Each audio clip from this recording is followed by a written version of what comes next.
So a very brief introduction about myself. I have around 8 years of experience of mentoring students for various MBA entrance tests. I have written the GMAT myself and scored a 740 with a Q50 and V41.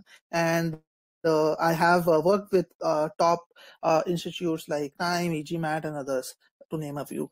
So I have been in this industry for quite a long time. I'm going to be your co-host today, and we have Sunita here as our main host. Sunita leads the verbal subject matter team at GMAT Way, and she has been helping students succeed for over 13 years. She's a very experienced verbal faculty. She has helped more than 20,000 students.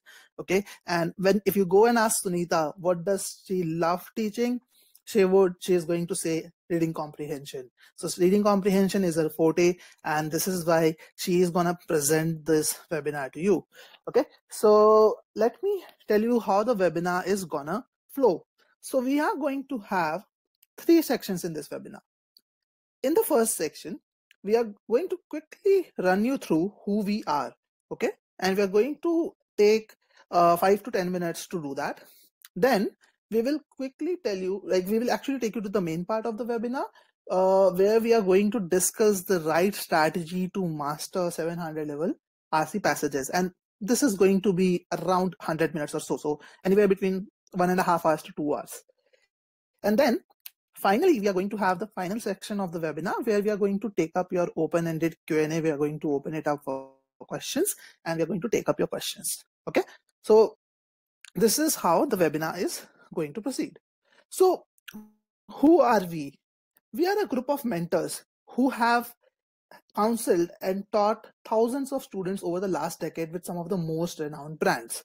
While working with these companies, we have had a first-hand experience of some key pain points that students face. Okay. Now, what we realized was when students are preparing for a test like GMAT, they are left to plan their studies themselves and analyze their strengths and weaknesses to figure out why they're lacking, if they're lacking, and they don't get individual attention. No one actually spends the effort or the time to monitor your progress and tells you what to do. Now, the outcome of this is a lot of students, even after putting in a lot of effort to prepare, are not able to do well on the test. Okay, they struggle and they have to understand like why they are not able to improve. Now, what we realize that there are some existing solutions in the industry that do try to solve these problems, but they are only doing so partially, and because of this, students are struggling. So for example, there are some courses out there that provide you with a study plan. Okay, but they provide you with a study plan that is a 1-month study plan or a 3-month study plan. The plans are not personalized. Okay, even if they claim that the plans are personalized, they are not really personalized at all. And the plans do not adapt. They give you a static plan that stays as is. Let's say you are not able to study for a particular period of time, or you are studying slow, or you are particularly weak in a particular area, then the plan does not adjust, or it does not adapt in real time. This is a problem with most of the courses that are out there. Some courses do try to share statistics with related to your weaknesses. For example, they might tell you that you're weak in SC. Some might go to the extent of saying that you are probably weak in verb tenses. But whenever they tell you that they are weak in SC or in verb tenses, they are not telling you why are you weak in those areas. They are not giving you insights which are actionable. Okay, that's another problem.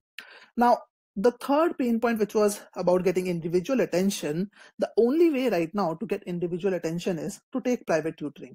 Because even coaching institutes, if you go to a coaching institute, they only focus on the best students who are there in the batch, because they know that the best students are going to get them the testimonials. So though they also do not focus on the other students. So the only option which is left is private tutoring.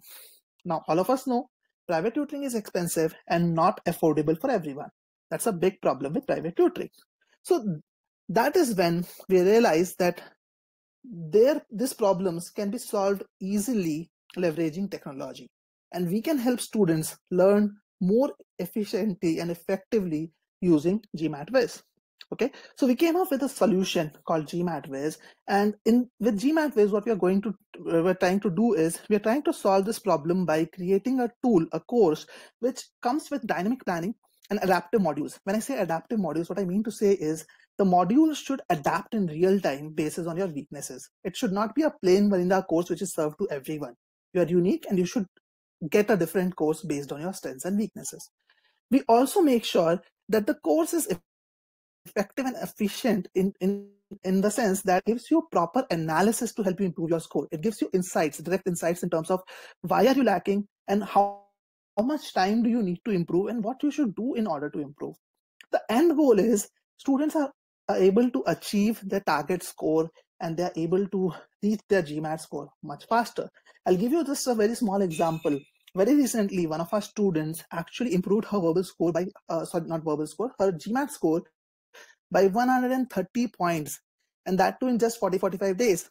Okay, imagine that. And she was struggling to get a good score from a long time. She had subscribed to multiple courses out there, but she was not able to improve it. The only reason she was able to do that was she exactly knew how much time she would need, and she got very high quality content in terms of how to prepare. Okay, and we are going to quickly run you through now what our platform looks like. So I'm going to show you a very small video of how do you actually start learning on the GMAT Way portal.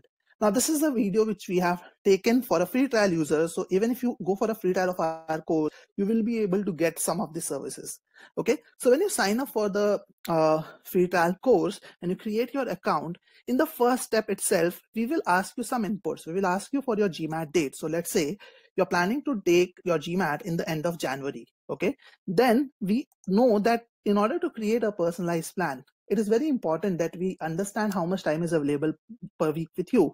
So if you're having a very hectic work life, then you probably may be able to just give 5 to 10 hours per week. So we actually ask you how much time is available per week with you. You can enter those time and then you can enter your target score. Okay, so once we take this particular insights, we know what are your targets and how much time you have. Then we try to personalize the course by understanding where you are currently. So we ask you what is your current score. So let's say you have taken a GMAT or a mock and you know your current score is 620, but we just don't stop there. We ask you in case you know what is your breakup of quant and verbal. Okay, and if you don't know any of it, you can always continue and say that I don't have a score. But in case you know it, you can enter all this data. Okay, and once you enter all this, you will be able to get a personalized study plan. And somehow the video stopped in between, so let me start from where I left. Yeah, so for example, let's say this particular student is very good at SC. Okay, so his current score in SC is 75%. So for some reason it is dropping off from there. So it is 75%. In CR and RC, the person is weak. Once the student clicks on create a study plan, you will see that the plan is created keeping his weaknesses in mind. We know that the student is good in SC, so we are not asking him to start with SC. Generally, we ask students to start with SC, but since the student is already good in SC, we are asking him to start with critical reasoning and then do reading comprehension and so on. Okay, and not just that, when you do that, you move ahead, you get multiple options. If you want, you can just swap quant and verbal. You can decide. We give you a recommended thing that you should do verbal first and then do quant later based on your inputs, but you can always swap the things. Now, once you accept and continue, once you accept the study plan and you enter to the main course, this is the main course page. When you enter to the main course, the magic happens. You will actually see very clear deadlines, very clear milestones for every single level that you have to go through. So since you are a free trial user, we are starting with the level 1, which is free trial. We are giving 25 video lessons and 20 quizzes free of charge. You can actually see a lot of content from all the modules which are there in GMAT. So you will see that you know exactly when you need to start with the free trial. So in the current week, what is that you need to do? You need to do geometry, number properties, sentence correction, and so on in the current week. And in the next week, you need to do reading comprehension. And by the way, this is all personalized based on the time that you have entered. So if you have less time, you will be asked to do less things. Okay, and not just that, you get clear deadlines in terms of the next levels. So for example, critical reasoning, you can complete in, you need to complete by 21st November, reading comprehension by 27th November, and so on. And within each of these, within each of critical reasoning, reading comprehension, you have deadlines for each unit as well. So you clearly know that in reading comprehension, by 23rd, you need to complete the involved and evolved reading part. Okay, so this is how we give you the detailed plan. And once you have the detailed plan with you, you can actually click on start learning. So for example, since you are a free trial user, you can go to the free trial part and click on start learning, and you will be able to start learning from the next page. Okay, this is called the topic page or the block page. In this page, you will see all the activities that you have to do in primes. So you have some video lessons over here. You have some concept boosters and practice quiz. So I'm not going into the detail of it, but the key idea that we have over here is we want to make sure that when students learn, they exactly know what they have to learn. They have clear milestones, and they do not have to worry about getting the right strategy for someone. And then we have topped it up with the best quality content which is out there. Okay, so this is about us. I have taken my share of time to talk about us. Now we will move to the second part of this webinar, and I would invite, I've stopped sharing my screen. I will invite Sunita to take it over from here, and we are going to now start discussing about reading comprehension. So Sunita, you can take over from here. Thank you.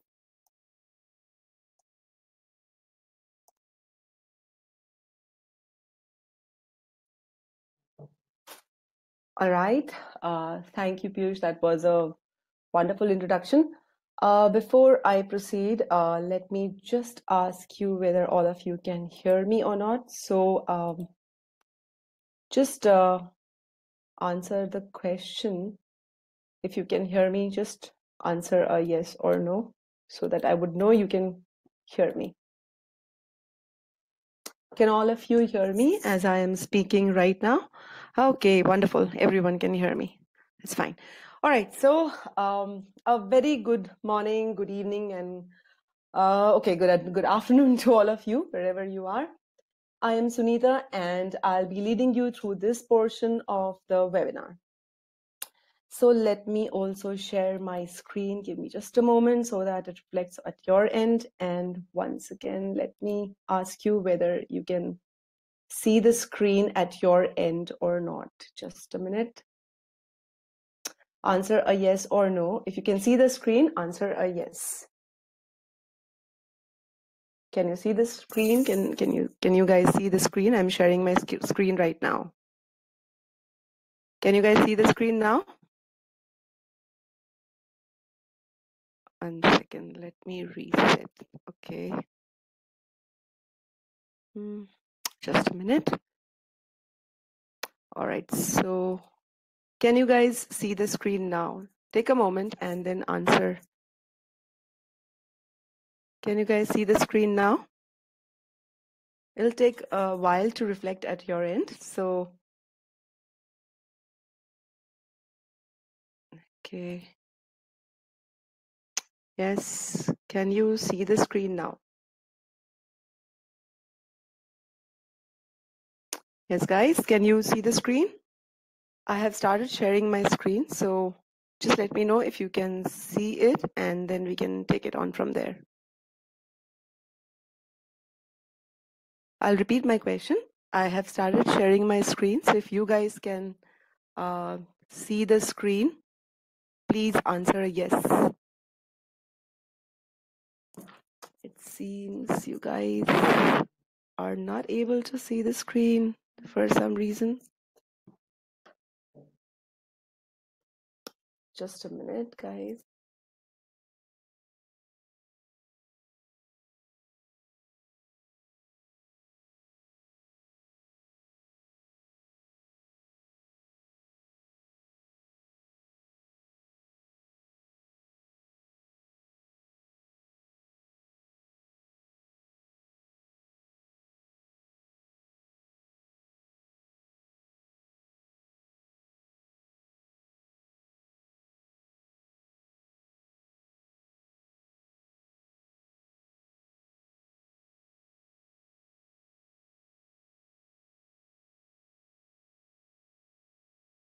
All right, I think all of you can see the screen, so fine.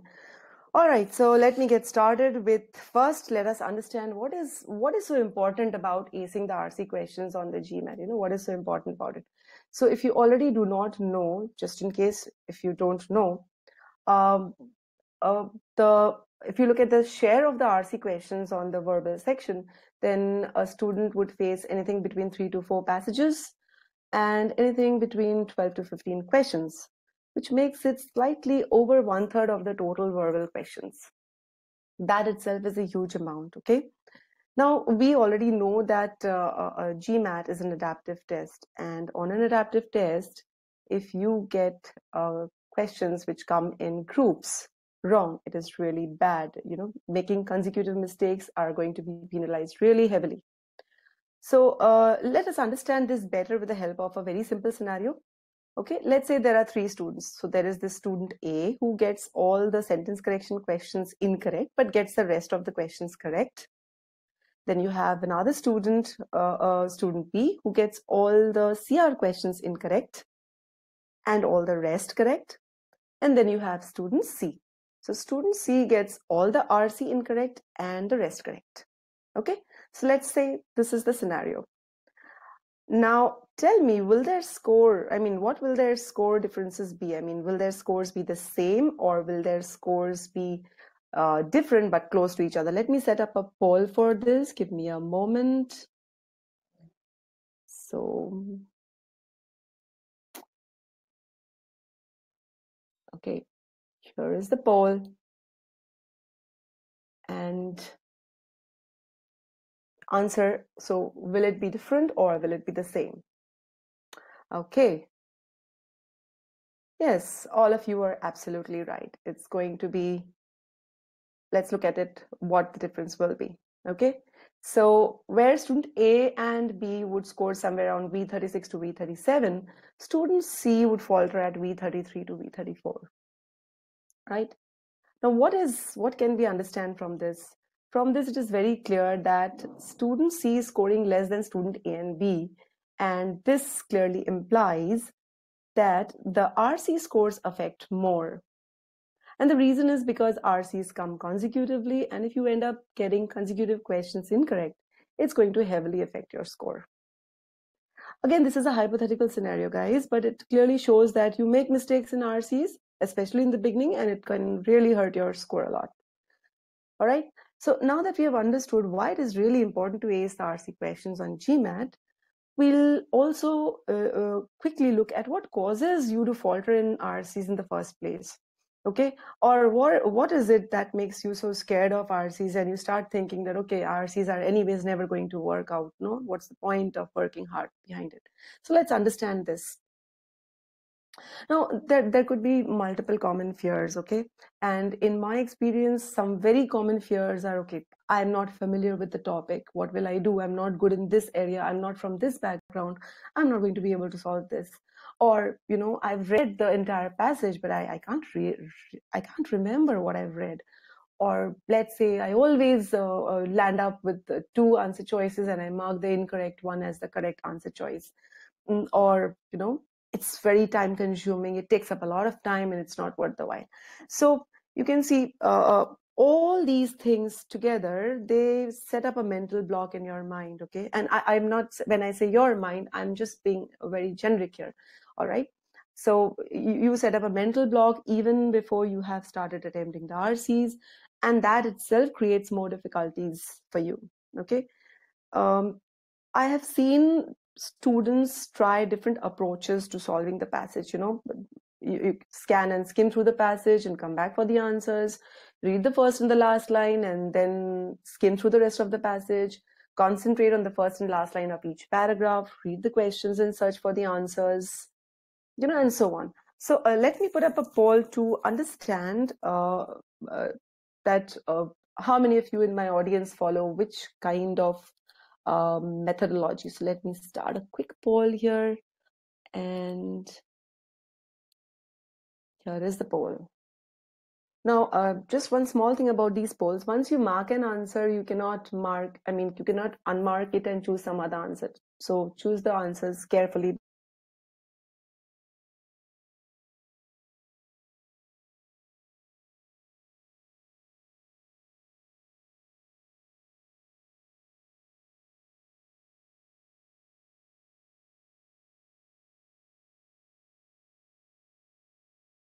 because of this lack of understanding of the passage, students commit a lot of errors, okay, and then you get your questions wrong. So just to make sure that we understand where we go wrong, let me give you a small snippet. Let me bring up a small snippet. I'll give you about 2.5 minutes to just go through this quickly. Okay, just go through this quickly.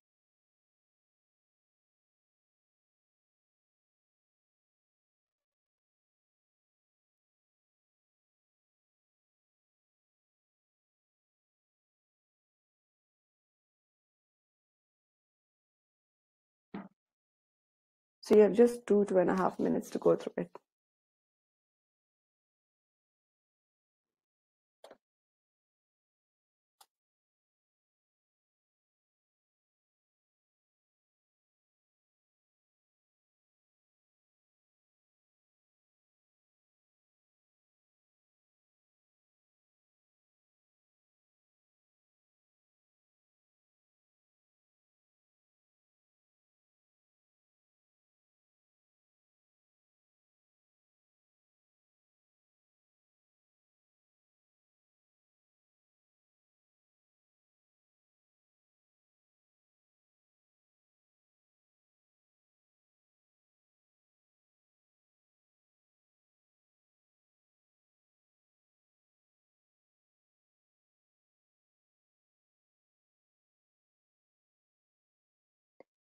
All right, so let me now quickly start this poll. So how difficult was the passage? Okay, I want you guys to tell me how difficult was the passage. How difficult was the passage? Was it easy, medium, or difficult?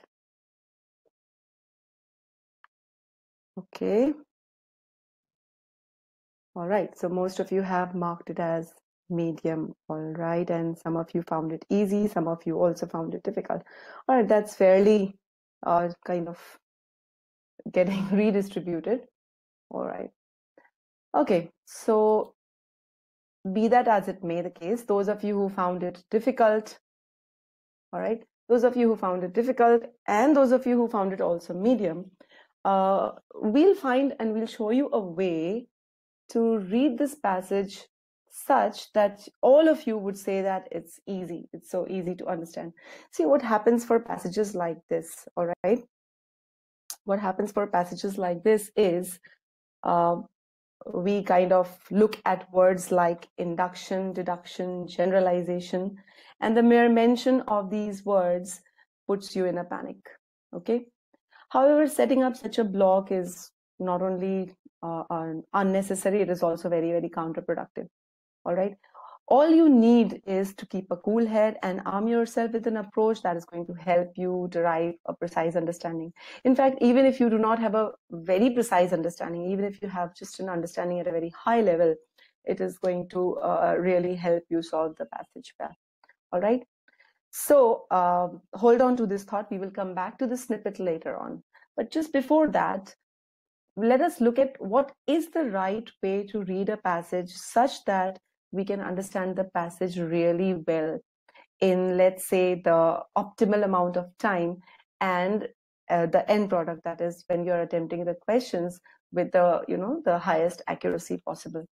So what we call the involved and evolved reading. Now, what is this involved and evolved reading? Most of us, when we read a passage, we read it as if like we are just reading something, okay, and not really trying to delve into it or not really trying to get involved with the data. But when we say read in an involved manner, we are basically putting ourselves in the shoes of the author and walking his walk, so as to speak. Okay, so you're trying to think like the author and you are trying to understand the author's point of view. All right, and this is very, very important because if you look at over 70% of the questions, they actually test the author's opinion, okay, where it is inferences, the main point, questions on support the point of view of the author, and so on. You will find that you being able to understand the author's point of view will help you solve over 70% of the questions. So how do we think like the author, or how do we try to understand the author's point of view? Okay, it's actually very simple.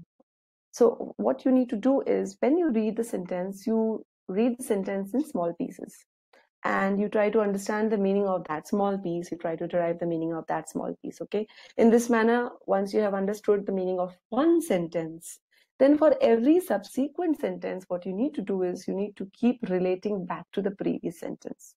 Now, hold on to this thought about relating back. I'll come back to this, how to relate back and how it is very important to understand the author's point of view.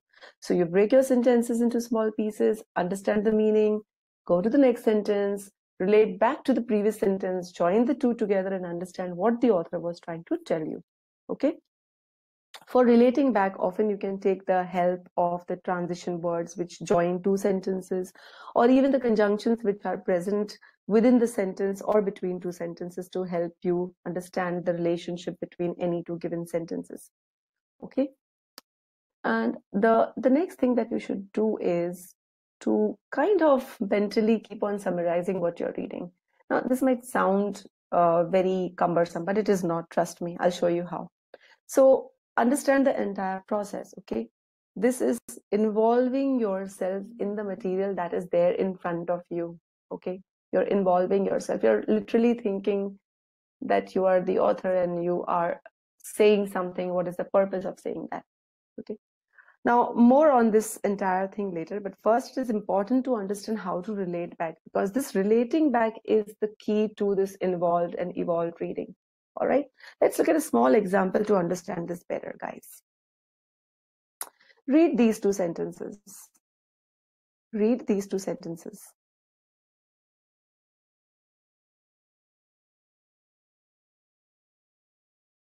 Now, in the first sentence, the author is talking about decrease in coffee consumption in a certain period in the last 10 years.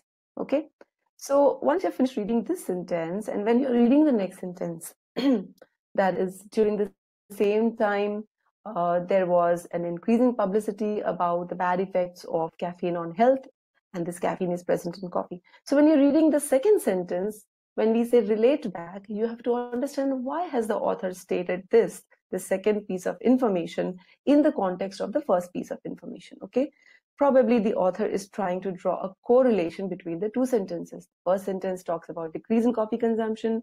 The second sentence talks about the publicity on the adverse effects of caffeine which is present in coffee. So probably the author is trying to tell us that that this adverse effect, that decrease in the coffee consumption, is because of the publicity. All right. Now, with this thought in the mind, but when you move to the next sentence, let's say there is a however starting right at the beginning, you know that there is a contrast which is going to be offered to whatever the previous two sentences were saying. So see, look at this sentence. However, there has been an increase in the consumption of tea, which also contains similar quantities of caffeine. So that means by stating this third sentence, the author actually is telling us that the reason for the decrease in the coffee consumption may not be publicity, but something else.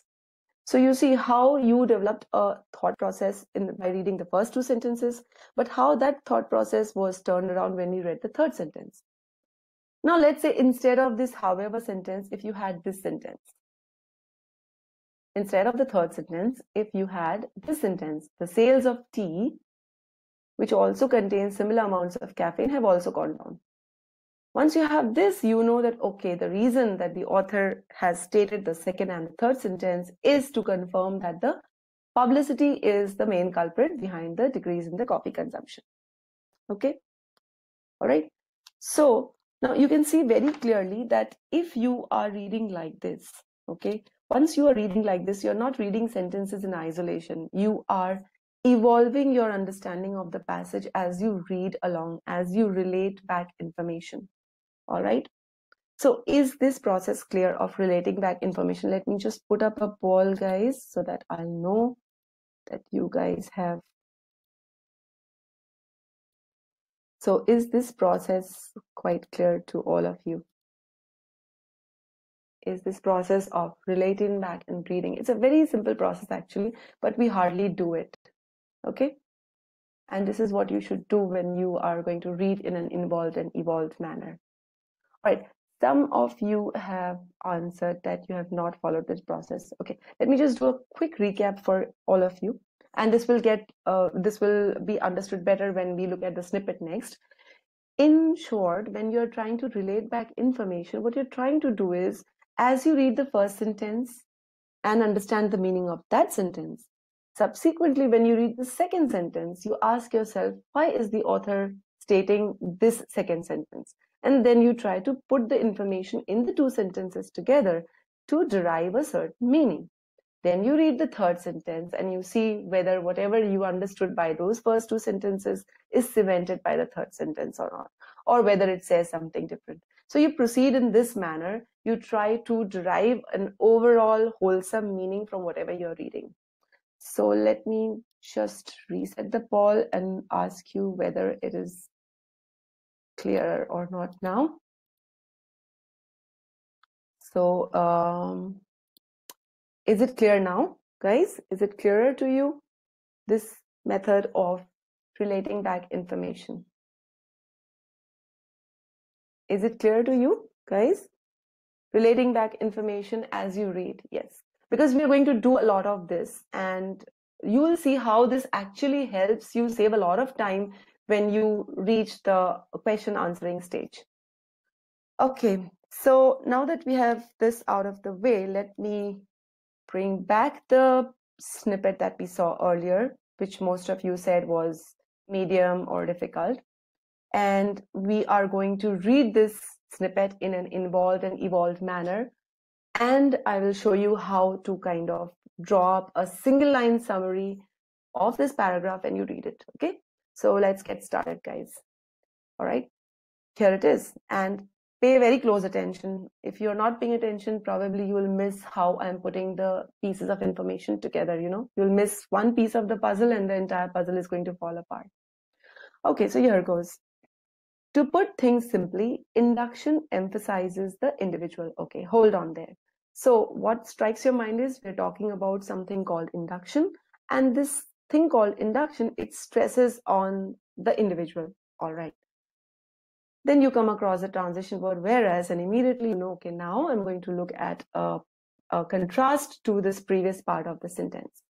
Whereas deduction, okay, so we are comparing two things, induction and deduction. So whereas deduction begins with generalizations. So now your mind should put together, all right, if deduction begins with generalizations, then induction most likely begins with the individual. All right, so the difference between the induction and deduction has been put forward here. One begins with the individual, the other begins with generalization. Let's read on. Now, relating back information, I'll come back. I'll keep mentioning that from time to time. Science largely began with a focus on deduction. So now you might wonder, okay, why is the author talking about how the focus on deduction? So probably the author is talking about the focus on deduction. Either the author is going to talk about a change in the focus, or maybe the author is going to continue talking about why the focus was there. So let's read on. Science largely began with a focus on deduction. That means science began with generalizations. Science was trying to find universal laws, and science was trying to explain about the world. So deduction was used mostly to explain the laws of the world. This is what we understand. And when we add it to the first sentence, we understand the author is expanding on his differentiation between the induction and between a process called induction and deduction. So let's read on. In the 19th century, so now we are talking about a later period. Remember, science began means we're talking about a very long back, and 19th century would be obviously after that. So in the 19th century, generalizations. So what does generalization stand for? Deduction. Generalizations reached a pinnacle of overuse. So remember, we were talking earlier about why the author is talking about the focus on deduction. So here it seems we're moving towards that point, that the author is probably going to tell us, no, we are preempting now here, we are asking a leading question. The author is probably going to talk about how that focus shifted. So in the 19th century, generalizations reached overuse, particularly for explaining human characteristics. So an inference that we draw here is generalizations were used initially by science to explain the laws of the world, and in the 19th century, it was also being used to explain the human characteristics. where it became or where it reached a situation of overuse. Okay. Then we come across the word while. Now, while can be used to bring out contrasts, and again, that bell should go on in the mind. So see, your passage started with a contrast, and the passage is ending, the paragraph is ending with a contrast. While deduction became disfavored. So see, now we were talking about deduction was the focus at the beginning, but that focus shifted. Deduction became disfavored because of those missteps. Which missteps? Overuse. All right. We are relating back. See how we are relating back at every step. Induction rose to favor. So again, here the contrast is now the focus shifted to induction. All right. And why did the focus shift to induction? On the heels of more quantitative techniques. So induction employed quantitative techniques, techniques which could be quantified, measured for describing the individual objects of study. All right. So that means the author in this entire paragraph has done what? The author has basically introduced two terms, induction and deduction. Then the author has given us information about what induction is. It stresses on the individual. It begins with the individual. Deduction begins with generalizations. And by 19th century, too much of generalization had been used. And therefore, induction gained popularity because of techniques it used. Now, if I were to draw a single line summary in my mind, I would actually say the entire paragraph talks about two terms, induction and deduction, and shows how one gained favor over the other. That's it. So you see now this whole thing is the involved and evolved reading. You're reading in an involved manner and you're evolving your understanding as you read along. All right. And for even tougher passages, you would find this really, really helpful. Okay. So let me bring up the poll once again, guys, so that are you now able to understand this process? Is it clear to all of you how we relate back information? I'm sure a lot of you do it subconsciously, but I want to know, have you understood this process, guys? Great. That's great that all of you have been able to follow this. Wonderful. Okay. So let me continue with the second paragraph very quickly. So remember now, one small pointer here, guys. So when a lot of students used to tell, ask me that, ma'am, we cannot kind of do this summarization on our own in the mind. So what you can do if you're getting started on RCs and they are really your fear factor, you can keep a piece of paper beside you and kind of even shorter bullet, phrases for your bullet points for the paragraph. And this is for the initial stage. As you practice more and more, you will actually get to a stage where you'll be able to do it mentally. And you'll be able to use that mental reservoir of information when you're answering questions. So that is there. You can use a rough sheet when you're solving RC passages. It helps. So let's quickly look at the second paragraph and we'll follow the same process here. The problem of induction. So right away, you know that, okay, we are going to talk about the problem of induction. The problem of induction is the impossibility of observing every individual case. So remember, we read that induction was about starting with the individual. Here they're telling us it is not really possible to look at each and every individual case, and that is the problem. Now look at these transition words. In other words, that means you're going to get more clarification on what this problem is. So let's see what this problem really is.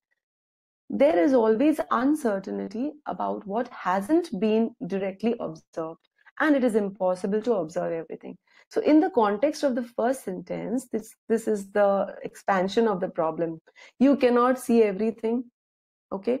And what you haven't seen, you can't be sure about. So now here we have more about the problem, okay? The problem hasn't been explained in the previous sentence. It continues here. So the author is drawing an inference here. So to help fill the gaps between observations, so those observations that haven't been made, to fill the gaps, we make generalizations that are based on what has been observed so far. So now can you see what the problem is? The problem with induction is you cannot observe everything. If you cannot observe everything, you cannot be sure about it. So what you're not sure about, you make generalizations about it. So the problem of induction is you're actually having to generalize. Remember, induction was about individualization. But even while following the process of induction, you are having to rely on certain generalizations. Okay, all right. Let's read on. In modern science, these generalizations are predictive guides. So now we know that these generalizations that are made for the observations, based on the observations made so far, they are known as predictive guides, take the form of scientific models. So these guides kind of ultimately develop into scientific models. Okay, so individual observations, generalizations, predictive guides, and then models. This is how you put note down on your piece of paper if you were doing some rough work.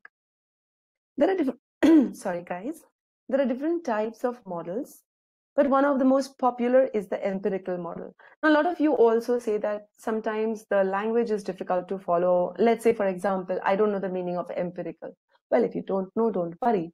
If GMAT was going to test you on that particular word, the context will be given later. This is also something that we've taught in our courses. So let's read on. Defining a model as empirical. Now see, here we have more on that empirical. Defining a model as empirical emphasizes the fact, it stresses on the fact that it is built, the model is built from or calibrated on observed data.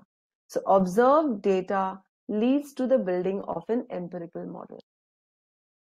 Clear? Let's read on. The purpose of the model is to then, so the model is built based on observations, okay, individual observations, then made some generalizations that leads to the forming of models, and these models then help the researcher understand the changes in the system dynamics, and make predictions. So the model is used to make predictions, but the application of the model itself, that means the generalization that you're applying, that process is known as deduction. So now if I put the whole thing together, I am basically saying that the problem with induction is observance of individual case. Okay, therefore certain generalizations have to be made. These generalizations lead to the formation of models, and the models are used in the process of deduction. So what starts at induction ends in deduction, and we can kind of summarize the entire paragraph very briefly in this manner. The paragraph talks about the problem with induction. It cannot observe each and every case. Conclusion must be drawn even if all cases are not considered. There is always the feeling of uncertainty about cases which you have not studied. So to cover the gap, generalizations must be drawn, and these generalizations produce models which are applied to make deductions. And if we were to derive a single line summary, this paragraph talks about the problem with the process of induction and how induction helps develop generalized predictive models which are used for deduction. I'll go a step further, and you get a lot of questions which say, what is the function of this paragraph in the organization of the passage, or what is the organization of the passage? So questions like these are really asking you about the flow of ideas. If I look at the flow of ideas in this passage, the idea flows as in the first paragraph, the author first introduces two terms and processes and tells us how one gained favor over the other. And then he goes on to describe the process, one of the processes. He describes the problems with that process and how that process leads to the other process. Okay, see, so once you have read in an involved manner and derived an evolved understanding, everything else is going to become easy. I want you to once again kindly answer my questions. Is this entire process clear to you guys?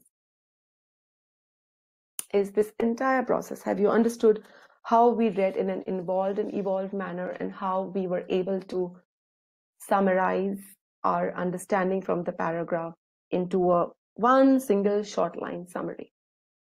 Okay, great. All of you have been able to follow that.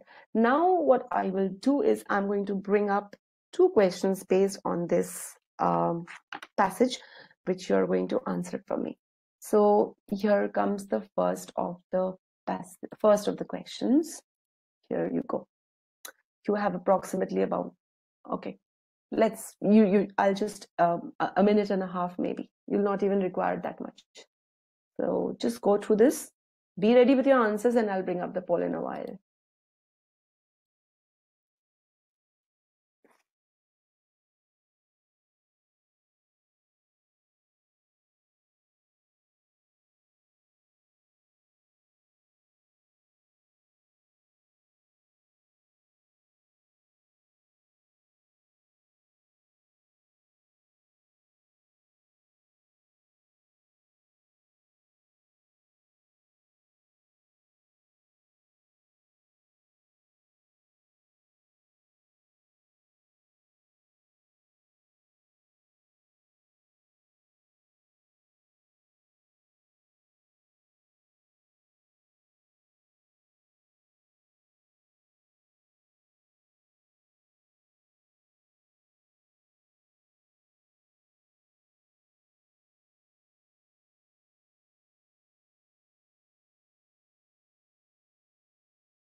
All right, so here is the poll.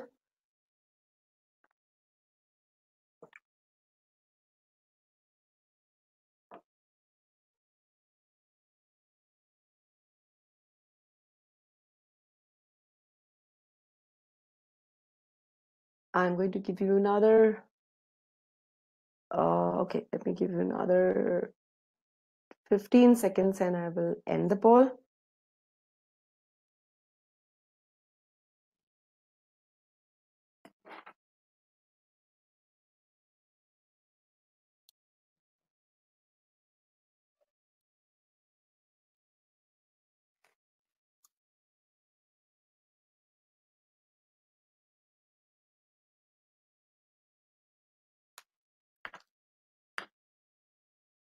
All right, I'm going to end the poll now. So I hope all of you have fixed your answers and are not going to change it.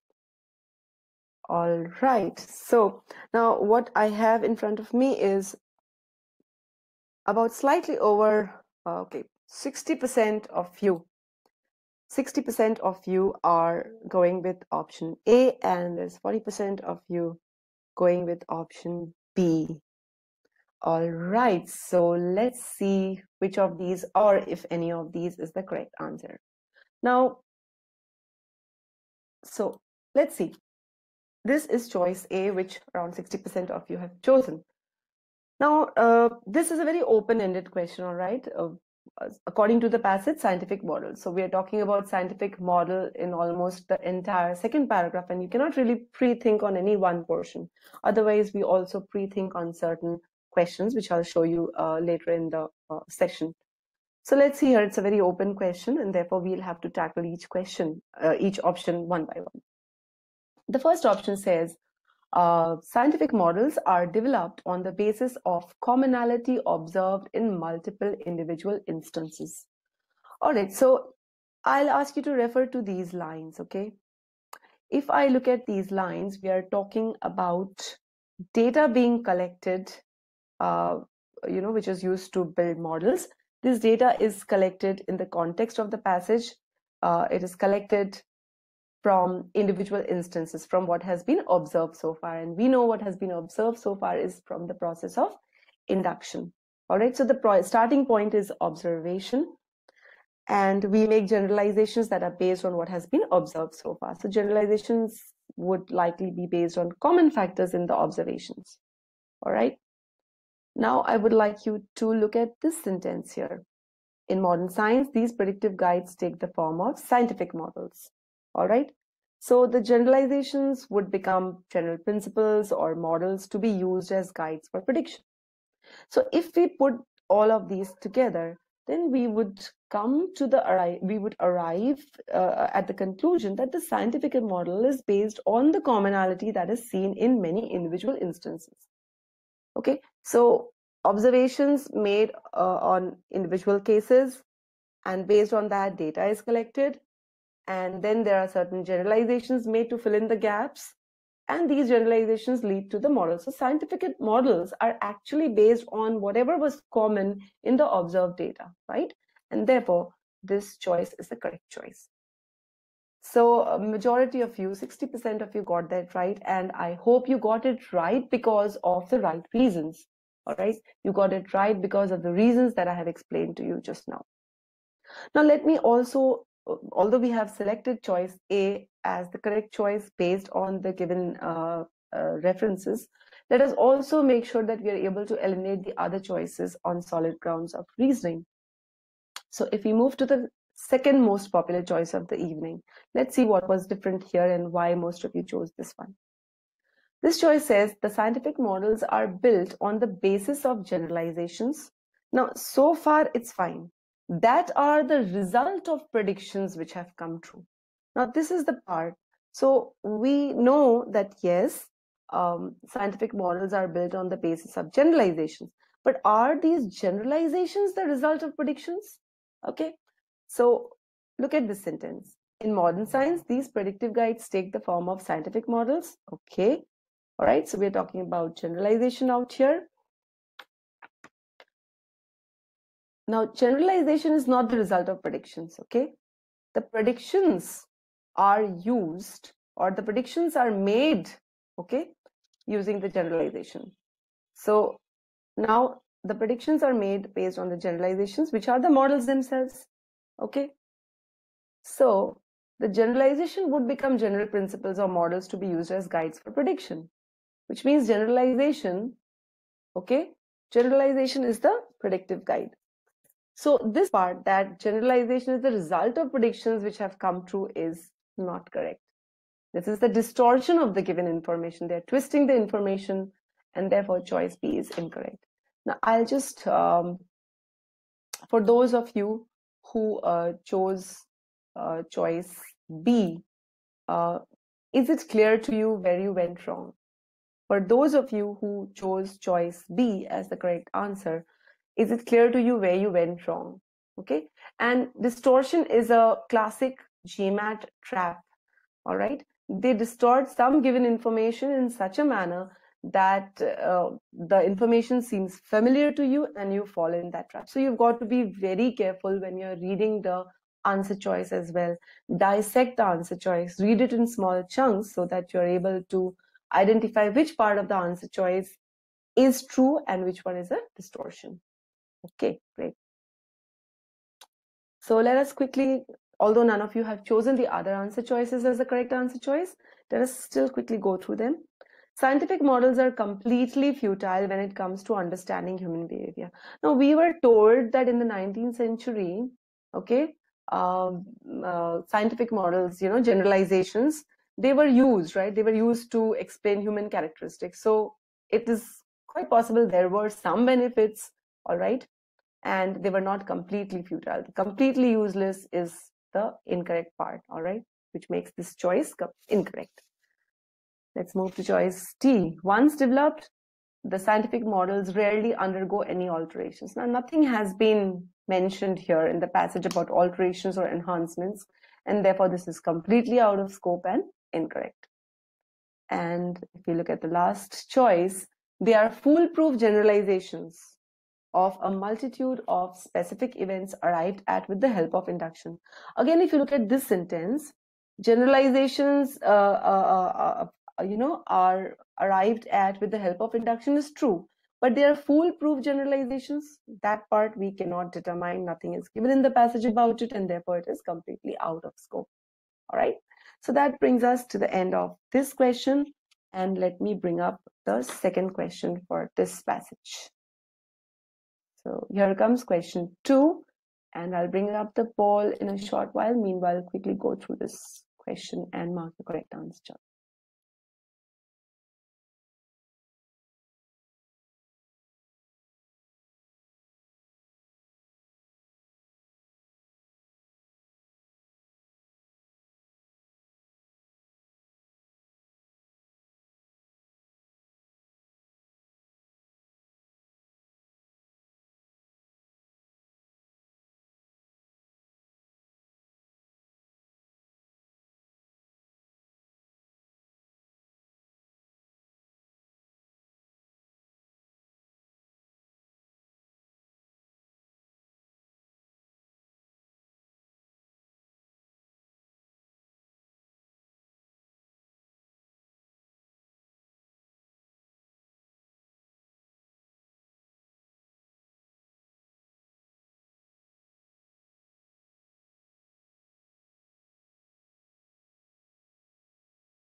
Okay, guys, I'm going to give another 15 seconds before I end the poll. So I can see just, I think just almost all of you have finished putting in your answers. So I'm going to end the poll in another 5 seconds. So I want you to cement your answers.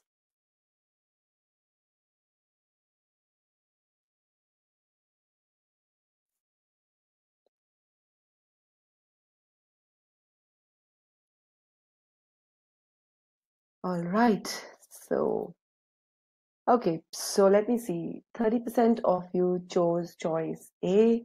Another 30% chose choice B, and then we have 40% who chose choice C. So it's almost an equal division among those three choices. So I'm sure a lot of you who initially thought the passage was very easy are perhaps now thinking that it wasn't quite so easy. See, so GMAT either gives you a very easy passage with very tough questions, or medium passages, again, with a mix of tough and easy questions, or a very difficult passage, but with slightly easier questions. So anyways, let's see. Now let's look at our understanding of each of these answer choices. Now the question was, what is the problem involving the process of induction? So very clearly, we have to identify the problem.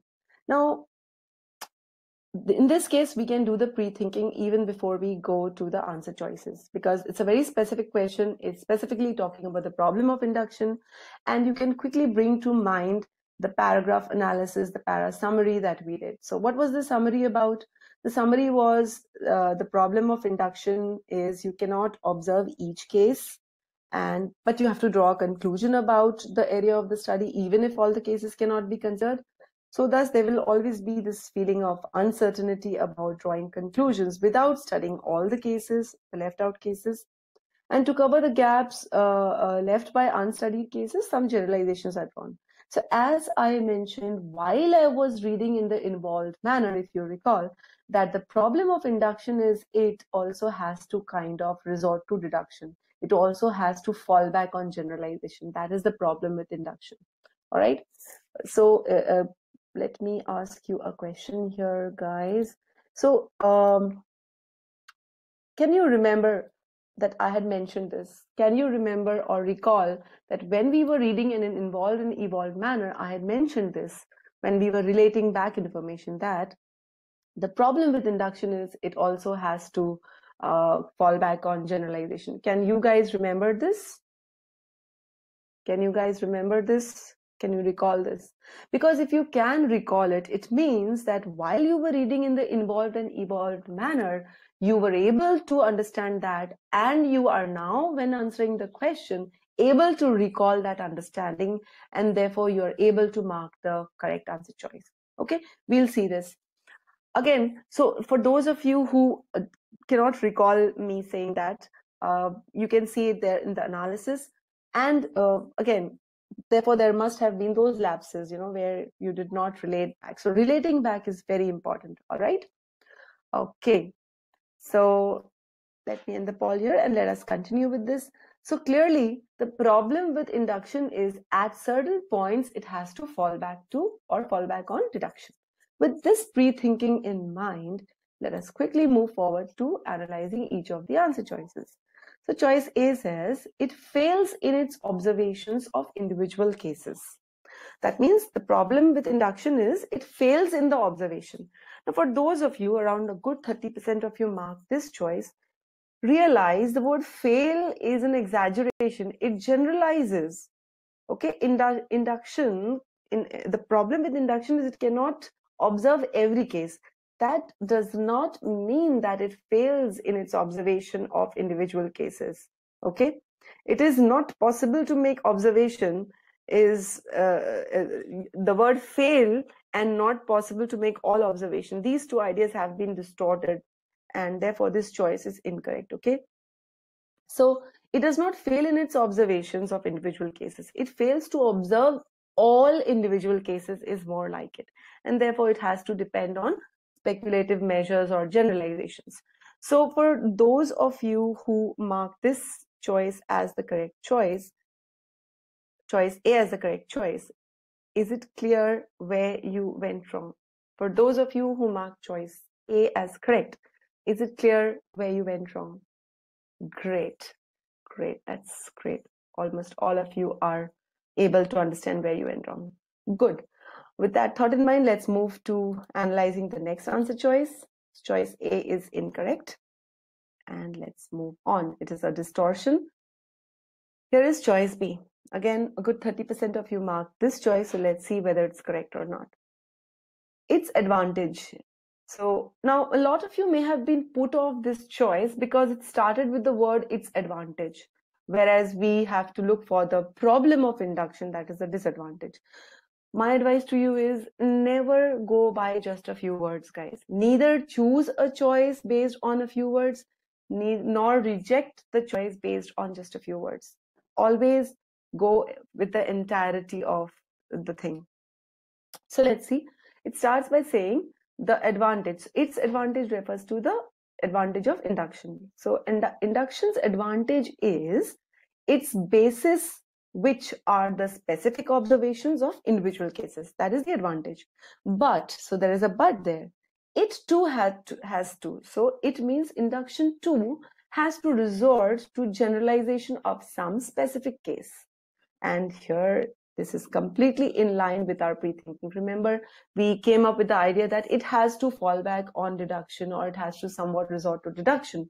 And therefore, this choice is perfectly correct. It is telling us that while it has its advantages, the advantage itself becomes the disadvantage.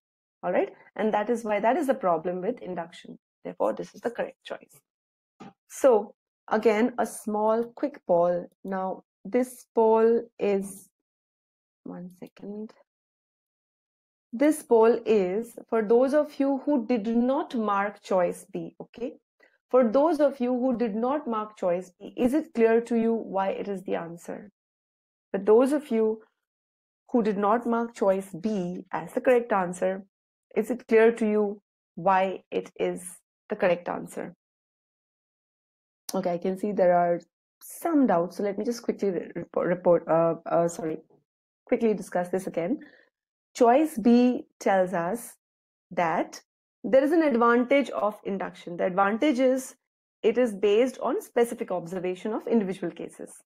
But it too has to. So induction too has to fall back on generalization of some specific cases. So remember, all cases cannot be studied. So for those cases, there are gaps left. And for those gaps, generalizations are made. So basically, we are saying that generalizations are being made, okay, even in the process of induction, and that is a problem with induction, okay? So that is why choice B is the correct answer choice. All right, let's quickly now, even though we have identified why choice B is correct, let us quickly eliminate the other choices. So here is choice C. Again, a very good 40% of you chose this one. Now let's see what's wrong with this choice. It cannot draw up a predictive model. Now we are saying induction cannot draw up a predictive model unless and until it has studied all the individual cases involved. Now see where the distortion is. In the paragraph, we are saying that all cases cannot be studied and therefore generalizations are made and models are developed. So saying that induction cannot draw predictive models is incorrect. Okay, predictive models cannot be drawn until all cases are studied is incorrect. It's a distortion. It's actually the opposite. Predictive models can be drawn even if all cases are not studied. All right. And that is where this choice is incorrect. It's going in the opposite direction of what the information is implying in the passage. And therefore, this is not correct. So let me just bring up a new poll here, guys. Give me a moment. So for those of you who marked choice C as correct, have you understood why it is not correct? Have you understood why C is not correct? Yes, guys? Great. All right, so let's move to choice D. And what does choice D say? its predictive guides, so we're talking about the predictive guides of induction, are all built on the basis of imprecise observations. The passage does not say that all observations are imprecise, does it? It just says that all individual cases cannot be observed. But that does not mean that all observations are imprecise, and therefore this choice is a distortion and incorrect. So none of you mark this as the correct answer choice. That's good. Let's look at E. It is ultimately used for making general predictions. Now, choice E is telling us the function of deduction, not the problem with induction. Okay, so this choice is attributing the function of a process as a problem of that process, and therefore this is incorrect. So distortion. All right, so that brings us to the end of the 2 questions on the first paragraph. Now what I'm going to do next is I'm going to bring up a passage, a full-length passage with 3 questions. You let me upload the PDF for that. So you can, one second, give me a moment. Just a second. Here it is.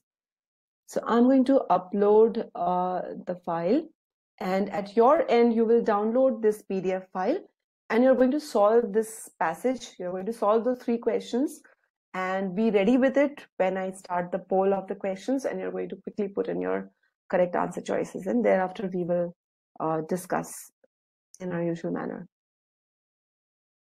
Okay, so are you guys able to, once again,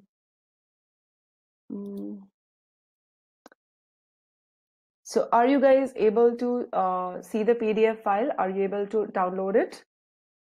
Please answer my question as yes if you're able to see it and download it, the PDF.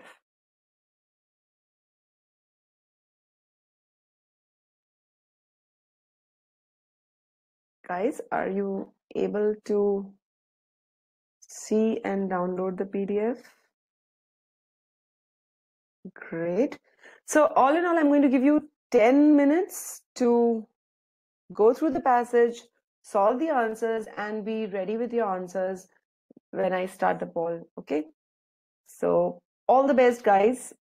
It's a decent passage, decent length, and the questions are 700 plus level questions. So all the best to all of you for solving this. Okay, before you solve this, I'll just take a moment. Now, a lot of you might be thinking that this entire process of reading in a relating back and reading in an involved and evolved manner is very, very time consuming. All right, so it may seem time consuming, which it is initially. All right, but please understand, with practice, such a type of reading is going to become second nature for you. By the time you have finished reading the passage, you will have mapped the passage, you will have understood the flow of ideas, and you would have derived what the author wanted to put across. And thereafter, solving the questions will become really easy, with you being able to eliminate most choices without having to refer back to the passage again and again. Okay, so okay, all the best for solving your question now, guys. I'm going to switch off my mic while you solve your questions in peace. 10 minutes.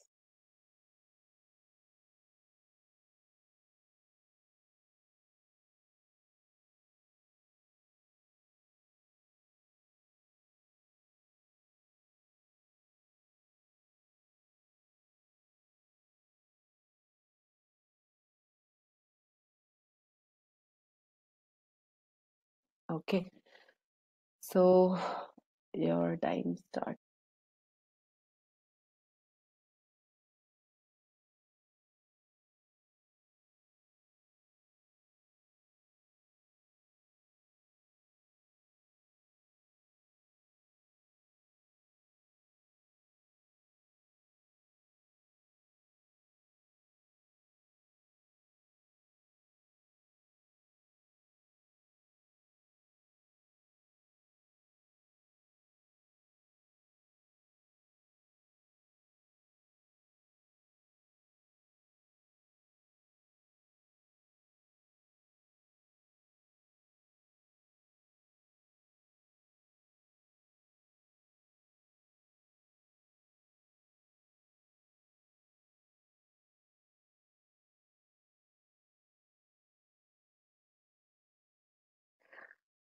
All right, guys, I'm going to bring up the poll of the 3 questions one by one.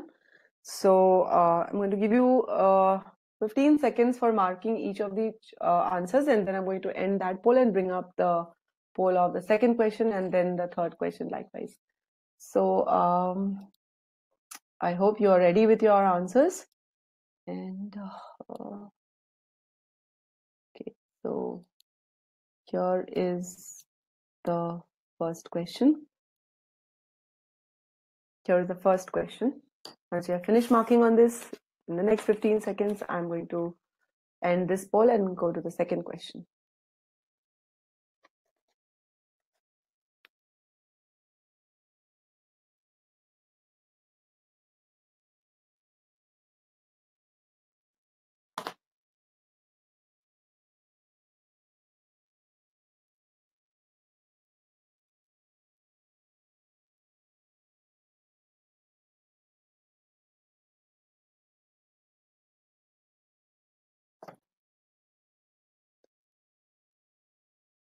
Okay, here are the last 5 seconds, and I'm going to, so 5, 4, 3, 2, and 1, and I'm going to end the poll here.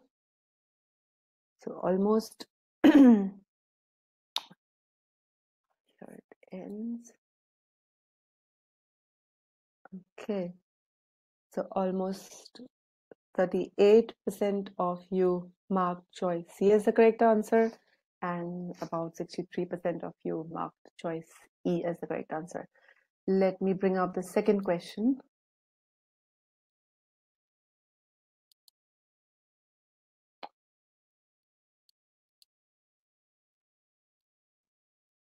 Here is the second question.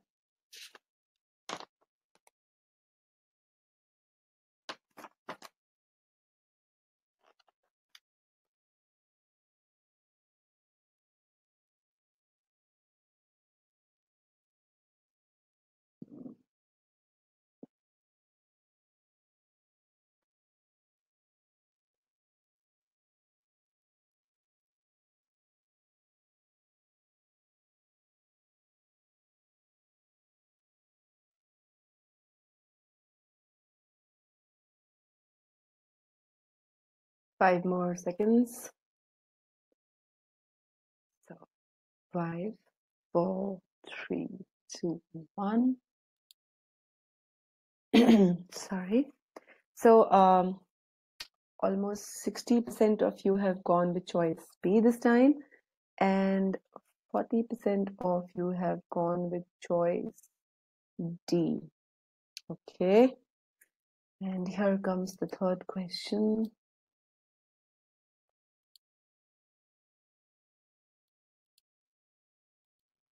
Here you go.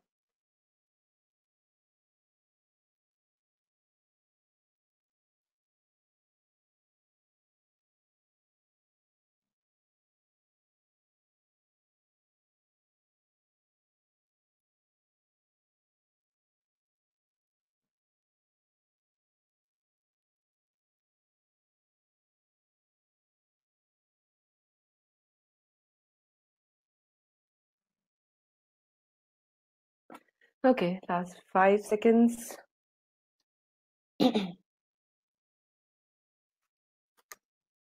5.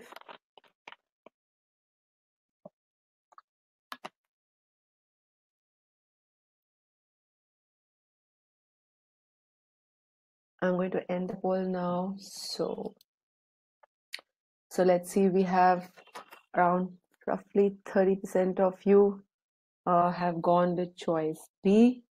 Then I have here another 30%, roughly 29-30% with choice C, and almost 43% of you with choice E. Okay, all right. So let me ask you guys another question here. So how did you find this passage? Okay, how did you find this passage?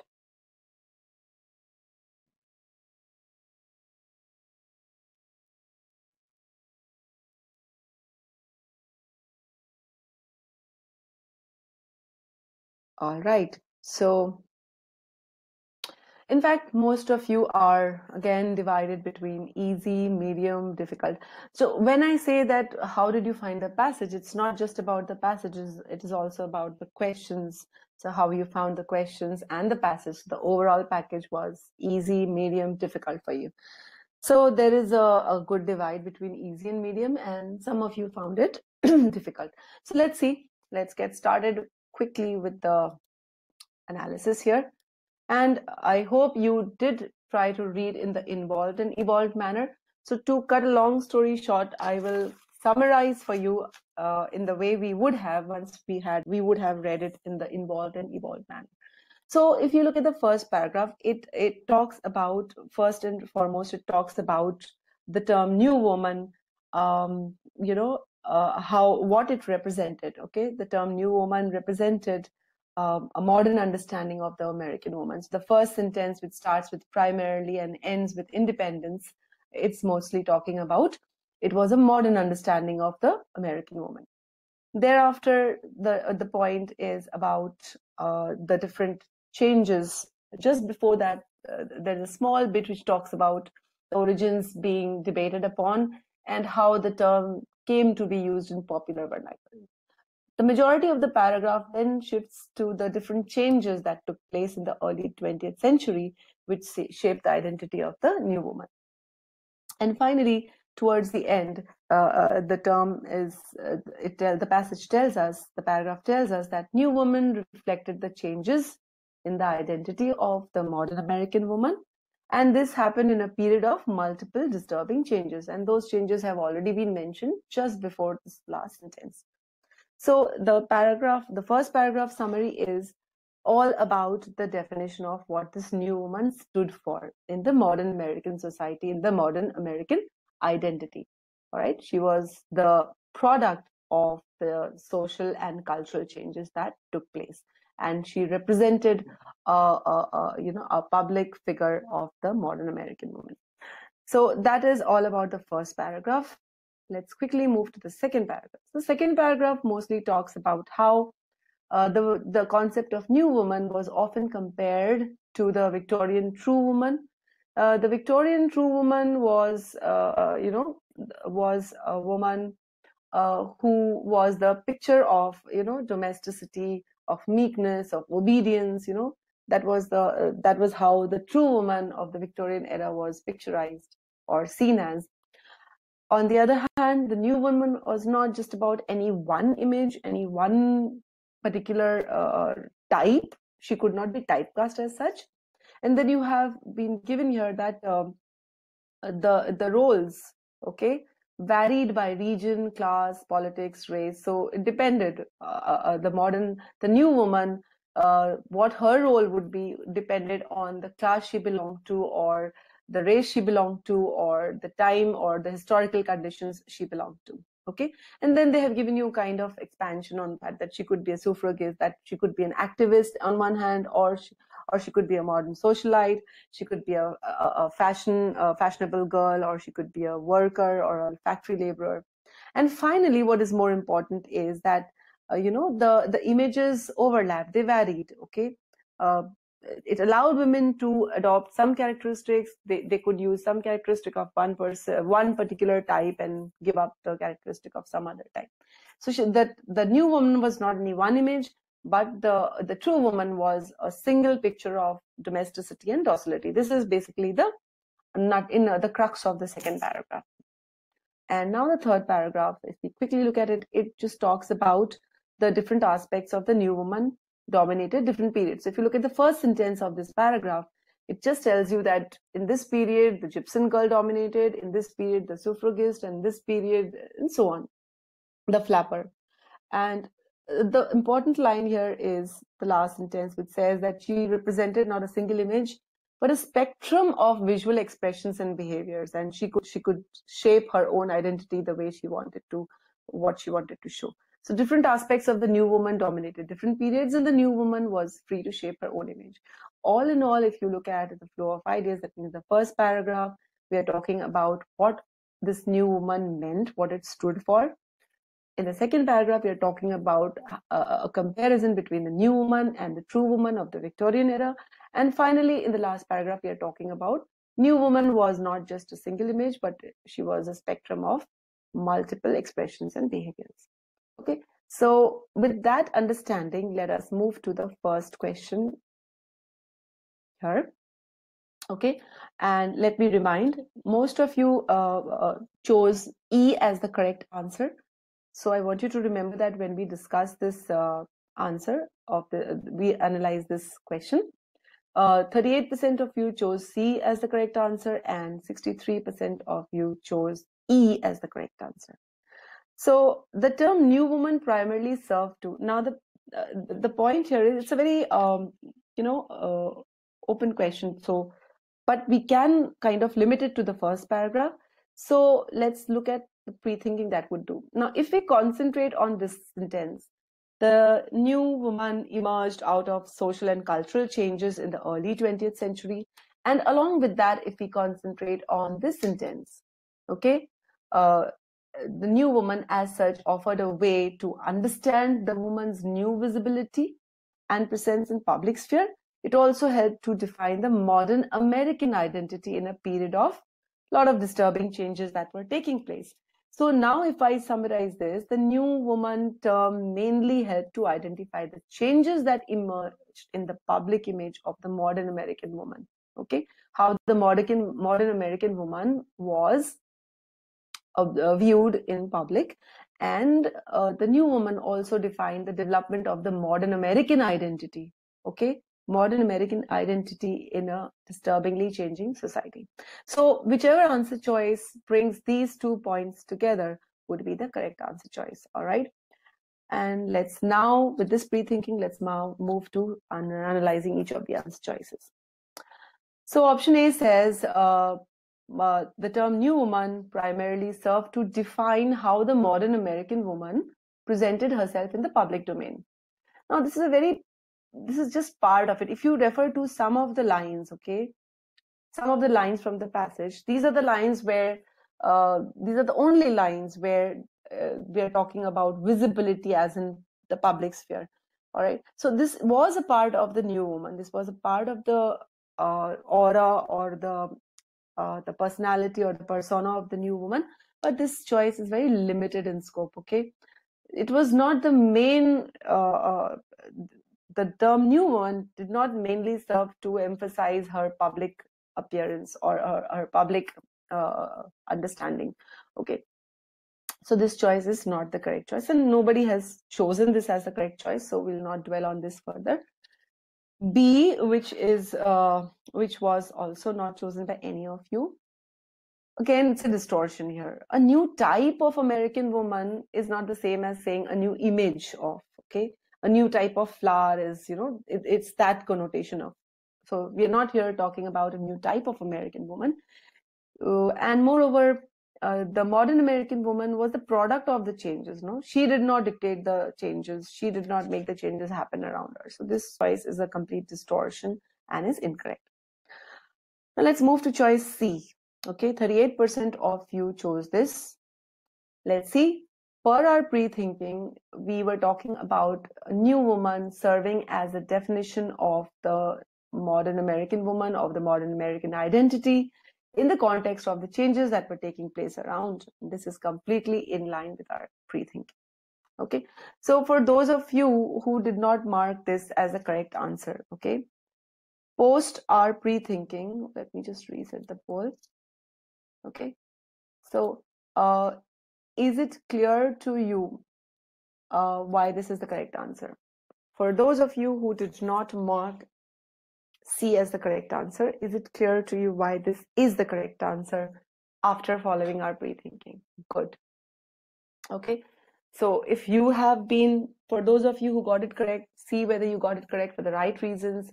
Did you use involved and evolved reading, and were you able to kind of take advantage of that kind of reading?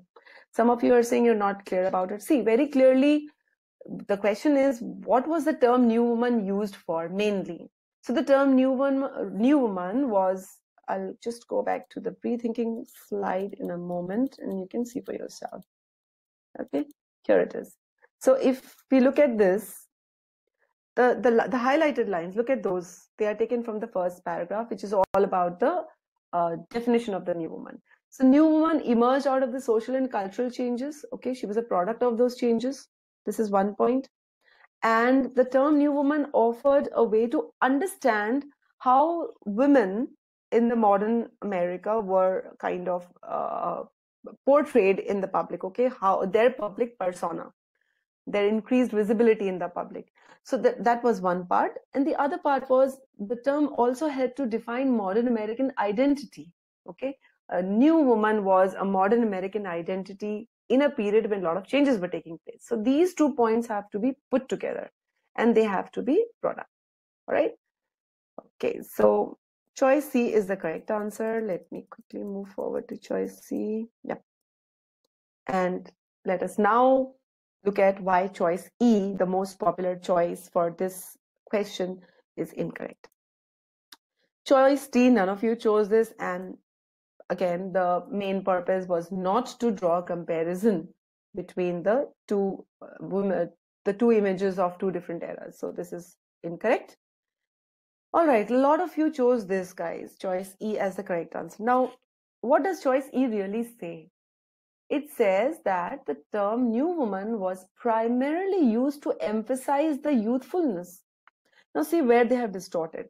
Okay, if you you have your PDFs in front of you, if you remember, the first sentence of the passage says that the new woman represented a modern understanding of femininity, one that emphasized youth.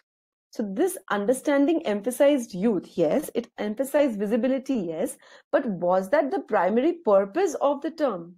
No. The primary purpose of the term was much broader. It was much larger. It was a larger picture, and this choice is very limited in scope.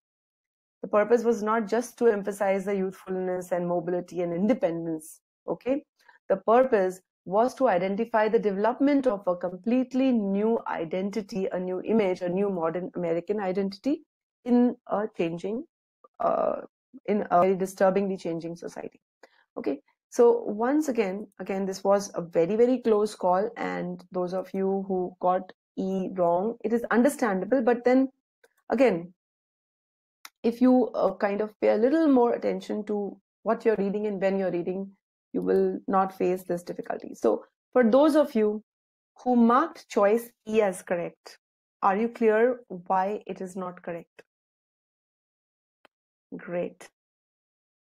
Great. All of you are agreed on this, so that's great. All right, let's quickly move to our question 2. So here comes question 2. Which of the following can be correctly inferred from the passage? Now let me remind you, 60% of you marked choice B as the correct choice and 40% of you marked choice D as the correct choice. All right, let's quickly go through this. So since it's a very open question, which of the following can be correctly inferred, you can't really pre-think. You have to approach each choice and then move forward. A suffragist could never dress like a flapper. All right, let's see what. So if, again, you recall, you refer to these lines, okay? The new woman could be a suffragist or this or that or this or that, all right? And it is given that these images and meanings overlapped. Very importantly, allowing women to adopt some traits and give up some others. So that means there could be times when a suffragist, an activist, could dress like a modern socialite. She could dress like she would not become the modern socialite as such, but she could dress, okay? So this choice is an extreme, okay? We cannot say that a suffragist could never dress like a flapper, and therefore this choice is incorrect. All right, it is the opposite of the information. It is a possibility that she can sometimes dress like a flapper. All right, so nobody marked this as the correct answer, and therefore let's move to the other choice. An African-American woman, an African-American new woman could be very different from the American new woman, even if both were belonging to the same time. All right. So refer to this portion of the passage. However, the new woman did not express a unified message regarding women's changing roles. Okay, it was not a unified message, as those varied by region, class, politics, race. So an African American new woman and an American new woman could be different. Time. So even if both belong to the same time, they could be very different. Refer to this further, where it says class, race factored into one's ability to adopt and shape the meaning of different images. Okay, and from this, we can infer this choice. Yes, an African American new woman could be very different from the American new woman, even if both were contemporaries. Okay, so you see how if you're paying close attention to the passage, it's easy for you to choose the correct answer. So again, for those of you who did not choose this as the correct answer, are you clear why it is the correct answer? For those of you who got this answer wrong, and let me see if I am, yes. So almost 60% of you got it right, but there is a good healthy 40% who did not get this right. So are you, this 40%, are you clear why this is not the correct? Are you, sorry, 60% of you got this right. So those of you who got this wrong, are you clear? Those of you who got this wrong, are you clear why this is, sorry, those of you who did not mark this as the correct choice, are you clear why this is the correct choice? Now, this is the correct choice. Some of you are confused about why this is the correct choice. So let me just quickly explain again. The choice says an African American new woman. So a new woman of an African American origin and a new woman of a completely American origin. Could they be different, even if they were belonging to the same time? Per the passage, the roles changed, the images changed based on race. Okay, so if two new women, two modern women belonging to two different races were there, they could have different characteristics. That is what this choice says, and that is what can be inferred from the passage. Okay, so let's move to the next choice, even though we have identified the correct choice. Choice C, it is always the social and political changes that define the new woman of a particular period. Well, we have been told that, social and cultural changes led to the emergence of new woman. We have also been told that there were certain political and social changes that influenced the image of new woman. But we cannot say that always these changes, only the political and social changes would define the new woman of a particular period. So the word always is a distortion, and this choice is therefore incorrect. The origins of the term new woman are unknown. 40% of you chose this. Now, refer to the part which says, you have your PDFs with you, refer to the part which says that the origins of the term are debated. Now, debated means some knowledge is there about the origins, okay? But surety is not there about them. And this choice is saying they're unknown, okay? So unknown and debated are not the same thing. It's a distortion. When you say debate, when you choose to interpret debated as unknown, that's a distortion, and that makes this choice completely incorrect. So for those of you who got this choice incorrect, good number of you got this choice incorrect. Are you clear why this choice is incorrect? For those of you who mark this as the, one second, there's some pitch that I'm facing here. So for those of you who mark this as the right answer, are you clear why this is incorrect? For those of you who mark this as correct. Okay, great.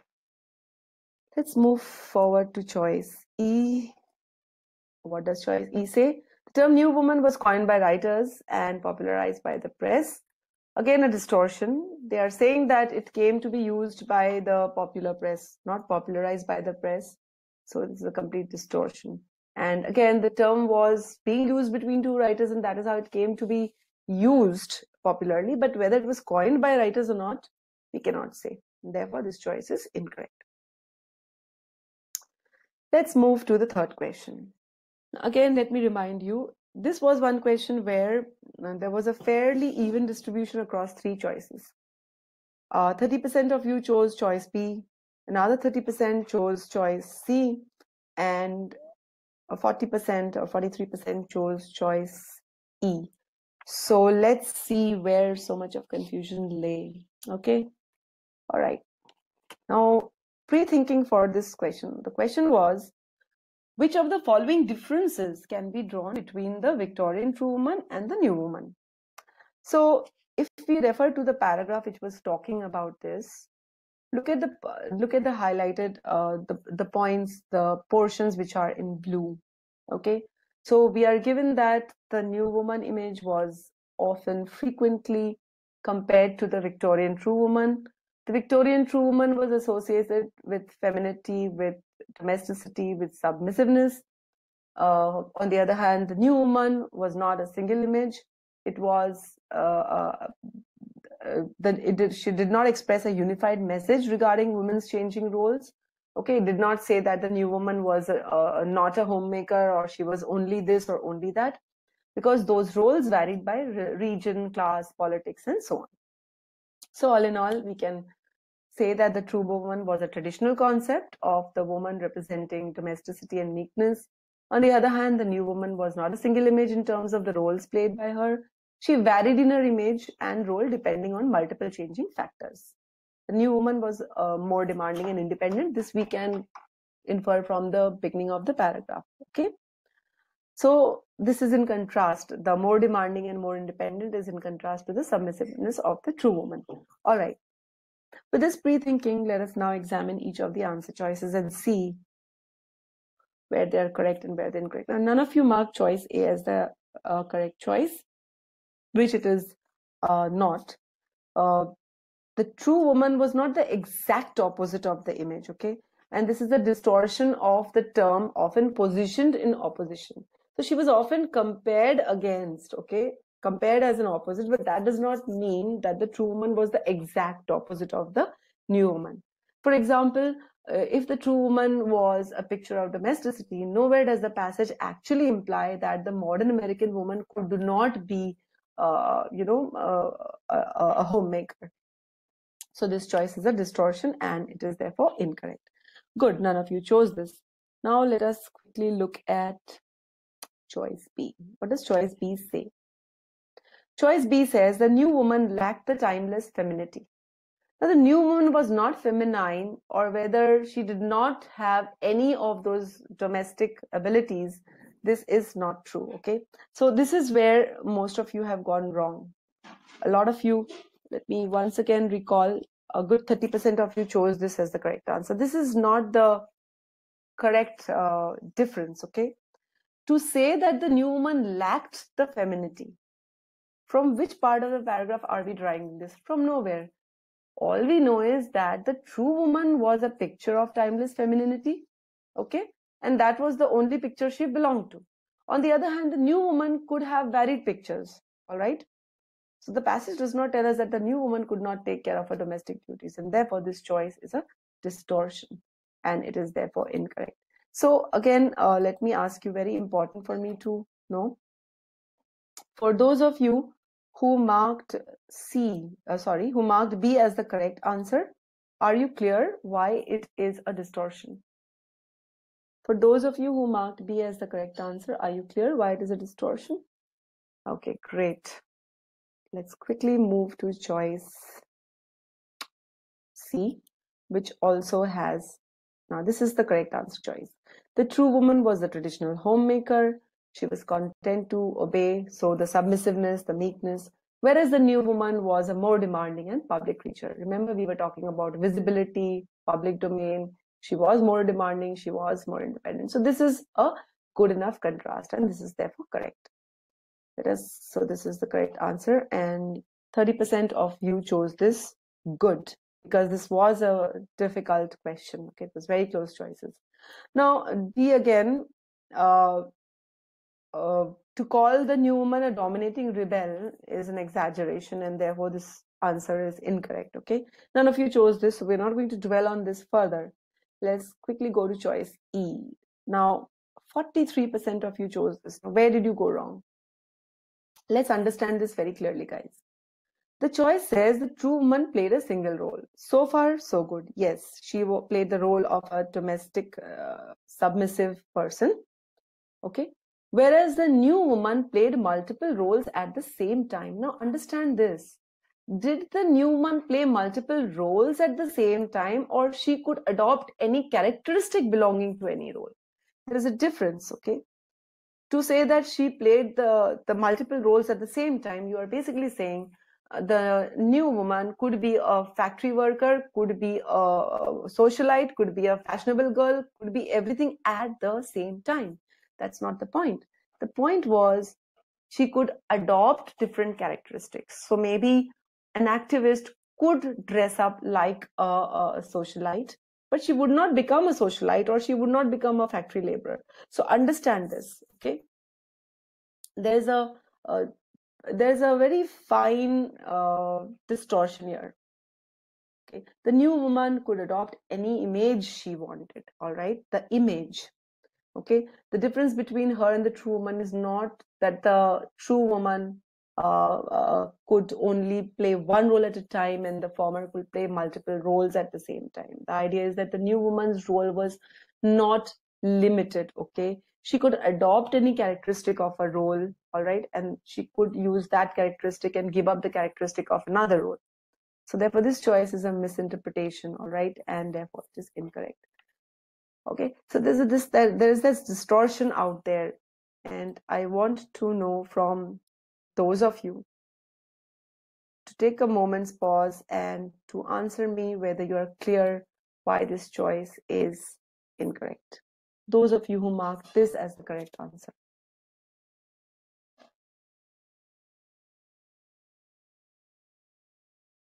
Great. Now these are the kind of traps you are likely to face, but with a clear understanding of the passage, you will be able to overcome these hurdles. So that was great.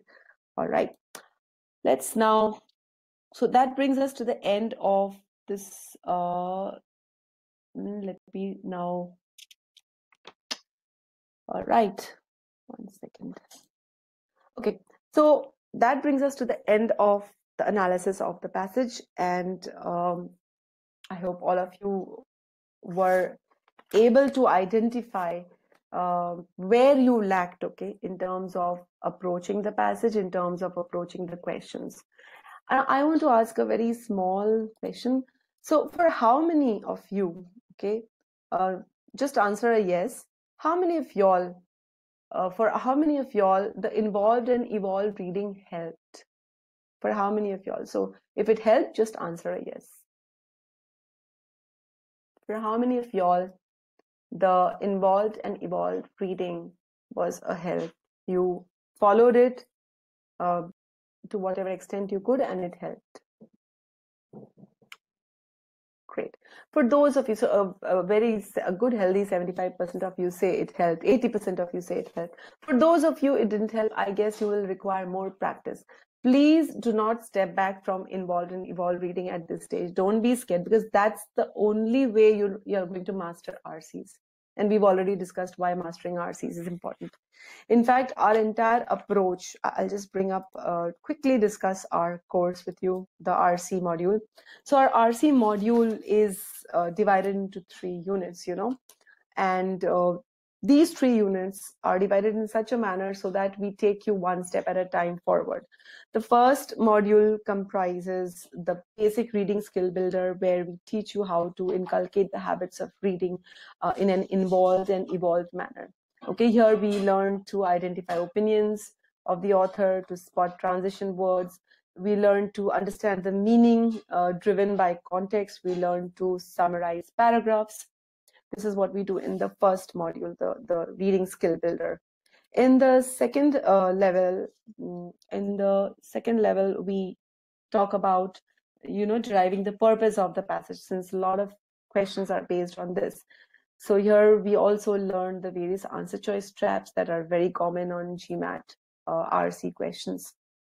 And once we have covered this, we move on to the advanced concepts, where we will learn how to solve different question types, in which we will cover the specific skills required to solve each type. You know, what are the skills required to solve an inference question, and what are the traps that you are likely to find on inference questions, and what are the correct answer choice characteristics on an inference questions, and so on. This is going to be a more detailed concept part of the module. So that is all. Now I will hand over once again the third part of our session to Piyush, who will discuss the verbal strategy with you. Very, very important. So you might have the skills, but if you're missing out on the strategy, again, you're back to square one. So thank you very much, guys. That was it was a very interactive session for me in the way you responded. Thank you very much. So over to you, Piyush, now. Okay. So first of all, very great session by Sunita. And trust me, if you are really looking forward to master RC, it is a must that you should always focus on making sure that you are getting the involved and evolved reading right. If you're not able to get the involved and evolved reading right, you will always face issues with S. This is a very important key takeaway that ma'am focused on, and really grateful for that. So as a bonus, I'm going to talk about one of the very important factors that a lot of students also ask me, which is isn't involved in evolved reading or focusing a lot on the meaning of the passage, understanding it so well, going to take a lot of time. Okay, so that is a question that is there in the mind of a lot of students. So I'm going to publish this poll, and I want you to be very honest with me and tell me how many of you think that it is actually very time consuming and probably not even practical.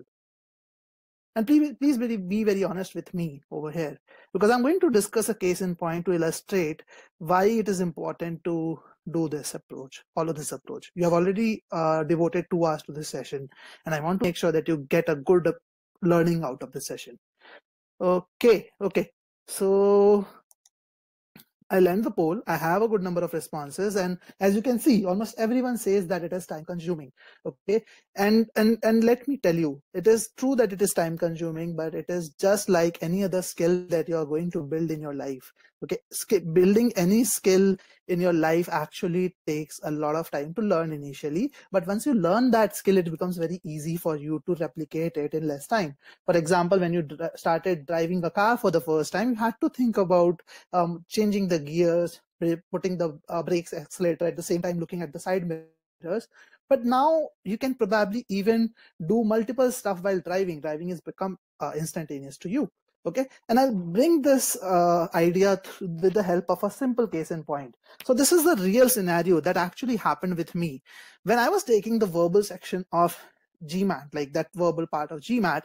I was and at the point I was left with 14 questions on the screen. I had just 19 minutes to complete the test. Okay, and this is an actual scenario that happened with me. Okay, I had 14 questions with me and 19 minutes were left, and I came across a RC passage, and I spent some 20-30 seconds reading it, and the first few lines which I read were very weird. It was about some nurses and some medieval history, about something like that, and it was very convoluted. The language was very confusing. At that point of time, I also got to think once, like, okay, I have a tough passage. Probably there are 4 questions with it. It's a very convoluted one. I don't know how I'm going to do on this one. So what should I do? What should I do in terms of like going ahead with this passage? There were basically 2 possible choices that I had. I can skip some of the questions or do them half-heartedly. Basically, roughly just go like either skip the complete passage, do them half-heartedly, or I can do this RC well and be selective with the last 10 questions. And before I answer what I actually did, I would like to know from you what you will do in such a situation. Okay, and I'm bringing this poll over here. I want to know your viewpoints, and if you want, you can think before you answer. So this is the scenario that I was in. I had 14 questions left, and I had a RC passage with me, and 19 minutes were left on the clock. Okay, I want you to think, if you were in the similar situation as me, what you will do. Okay, and I'll give you a minute to think about it and answer.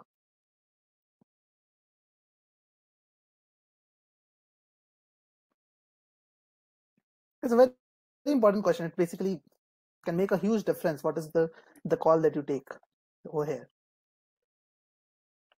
All right, so I see a good number of responses. Okay. Okay, some votes are changing now. Interesting. There are 6 people who have responded, and I'll end the poll now. And yeah, here's the result. So most of you believe that it is best to skim through the passage and answer some questions. So one of you believes that it is good to skip the passage completely, and only one of you believe that you should do the passage really well. Now, here is how I thought about this scenario when I was in that test, on the day of the test. Okay, this is how I thought. So imagine it this way. I've completed 22 questions till now. So I have a certain score. So I'm just using this bar to represent that score. So I have a certain score till now per the GMAT. It has estimated my score to be something till now. Now I have 4 questions, 23 to 26. These 4 questions are a RC question. And I know this is a very tough RC question. Now, what do we know when we are served a tough question? Okay, there are 2 things that we know. One, we have probably done well on the test. That's why they're giving us hard questions. So I've already done well on the test. Second thing that we know is this is a high value question. A tough question is a high value question. Now, the thought that I had at that point was, this is a high value question. It is going to have a high weightage on the test.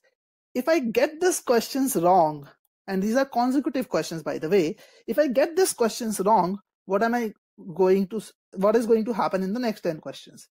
First thing that is going to happen is the questions that are going to come next are going to be of a lower value. Okay, the weightage assigned to them is going to be slightly lower than the ones that I have right now. So I'm losing out on one front over here. Actually, I'm losing out on 2 fronts. One, I got high value questions wrong. 2, now the kind of questions that are coming are low value questions. So even if I get them right, my score is probably going to be slightly lower. Okay, so my estimate is, in this scenario, the score would have landed somewhere between 36 to 39. I don't know exact number because GMAT doesn't reveal the algorithm, but I went ahead with the second option. I did the RC well, and I'll tell you what happened. I made sure that I get these 4 questions right, because these are high value questions. Now, how do you make sure you get questions right? Obviously, you cannot produce something on the day of the test. You should have built the skill of doing RC as well. So believe me on this, when I was solving this question on the test day, and I'm going back to the slide where I had this time. So I had 19 minutes left and I had 14 questions with me. So what I did was I spent 5 minutes in just reading the passage. Okay, think about it. 5 minutes I spent without even looking at any question, any option choice at all. My idea was that in this 5 minutes, my involved and revolved reading should be so well done that I don't need to look at the passage again. Okay, so after those 5 minutes, the time that was left with me was roughly 14 minutes. Okay, I was left with just 14 minutes of time on the clock. Then what I did was I used 1 minute each. I spent 1 minute each for every question. There were 4 questions and I got them right. Okay, I even got my ESR. I scored 100% accuracy in that quarter.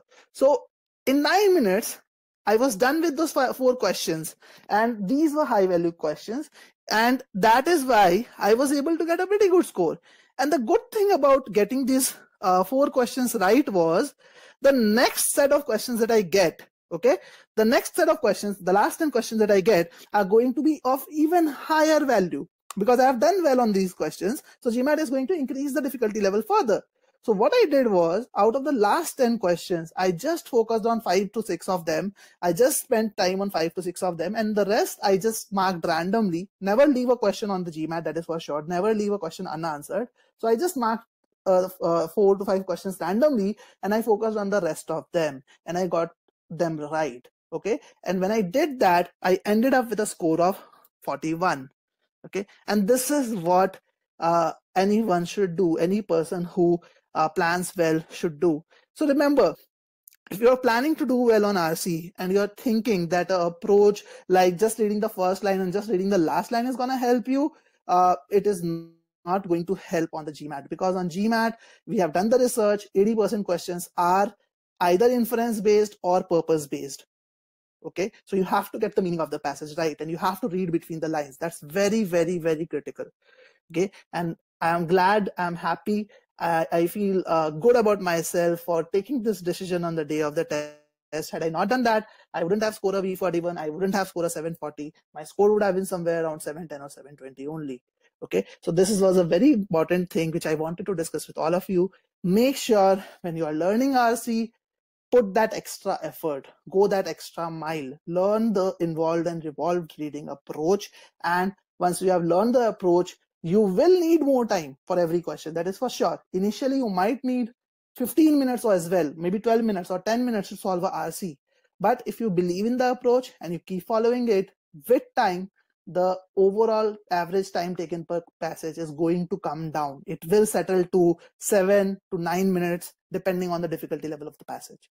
But the most important thing is you will have high accuracy, and getting the high accuracy in any difficulty level of question is what that matters on GMAT.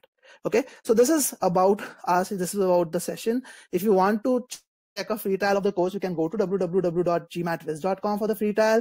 You can also mail us if you have any queries. We are always happy to help you. And if you want, you can contact us on our WhatsApp number as well to answer your to get answers to your queries. Okay, so in the free trial, we have a detailed version of involved and evolved reading as well. You can access those files, and I'm just sharing the link of our website. You can click on this link to start your free trial. And I would also want you to please share your feedback. How did you like the session in the chat pod here, so that we can work on the improvements. So share your feedback in terms of how did you find the session. Okay,